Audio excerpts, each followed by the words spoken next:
Pertanyaan yang Anda ajukan ini, rekan-rekan, bukanlah pertanyaan biasa.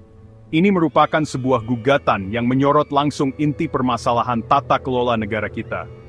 Sebuah pertanyaan yang seharusnya membuat kita semua berhenti sejenak untuk merenungkan bagaimana sesungguhnya negara ini dikelola dan untuk siapa BUMN itu bekerja. Permasalahan ini bukan sekadar persoalan prosedur administrasi, melainkan menyangkut etika, keadilan, serta masa depan meritokrasi di Republik ini. Ketika jabatan publik berubah menjadi komoditas yang dapat diperjualbelikan atau dibagikan sebagai hadiah politik, saat itulah integritas bangsa kita dipertaruhkan. Mari kita renungkan bersama kutipan ini. Sebuah pertanyaan yang kini menggema di ruang-ruang publik yang semakin resah. Apakah benar tidak ada lagi profesional yang mampu mengisi posisi komisaris BUMN, sehingga jabatan tersebut harus dirangkap oleh pejabat yang telah duduk di kursi kekuasaan? Pertanyaan ini bukan sekadar kalimat tanya, melainkan cermin retak yang memperlihatkan wajah birokrasi kita yang mungkin telah terlalu nyaman dengan praktik-praktik yang mengikis kepercayaan publik. Ini adalah suara kegelisahan dari mereka yang memandang BUMN bukan lagi sebagai agen pembangunan, melainkan sebagai arena pembagian kekuasaan. Oleh karena itu, dalam video kali ini, saya, Bung Kecil, mengajak Anda untuk mengkaji persoalan ini secara lebih mendalam. Kita akan menelaah bagaimana praktik rangkap jabatan telah menjadi masalah sistemik yang mengancam kesehatan BUMN kita.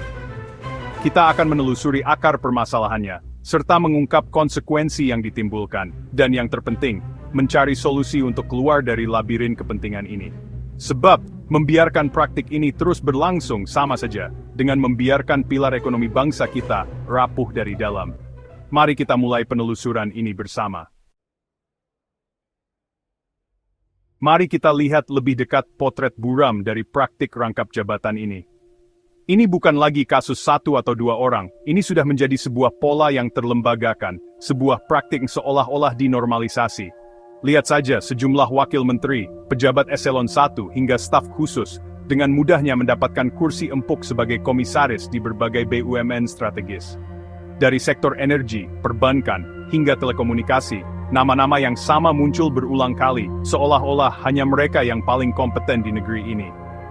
Posisi komisaris, yang seharusnya menjadi garda terdepan pengawasan, kini justru terlihat seperti jabatan tambahan, bonus politis bagi mereka yang sudah berada di lingkaran kekuasaan. Praktik ini telah mengubah fungsi pengawasan menjadi sekadar formalitas.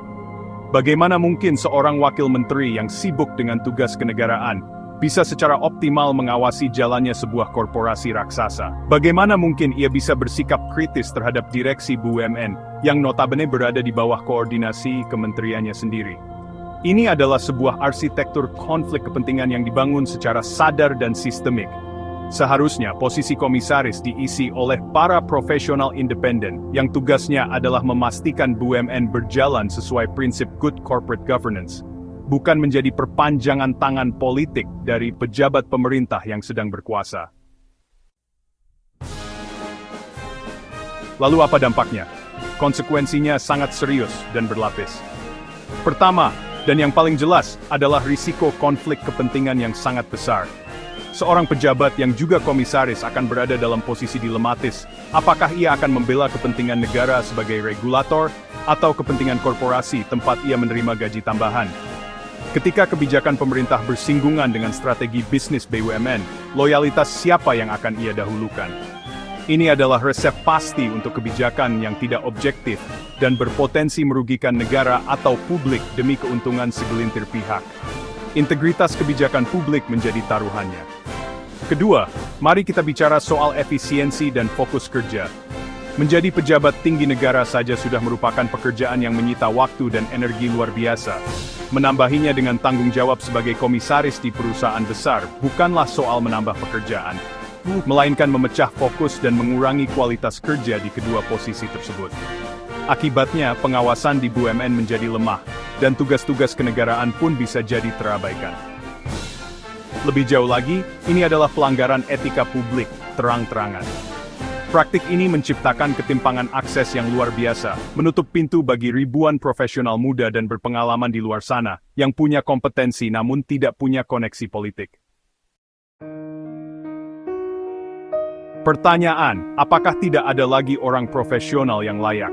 Sebenarnya adalah sebuah pertanyaan retoris yang menyindir. Tentu saja ada, bahkan sangat banyak. Negeri ini tidak pernah kekurangan talenta. Di luar sana ada ribuan profesional di sektor swasta dengan rekam jejak mentereng, para akademisi dengan pemikiran brilian, para birokrat karir di ASN yang bersih dan kompeten, hingga talenta-talenta diaspora kita yang sukses di kancah global dan ingin pulang untuk mengabdi. Mereka semua memiliki kapasitas dan integritas untuk menjadi pengawas BUMN yang efektif dan independen. Mereka adalah aset bangsa yang sesungguhnya. Lalu mengapa mereka tidak terpilih? Jawabannya seringkali pahit dan politis. Mereka mungkin tidak memiliki akses ke lingkaran dalam kekuasaan.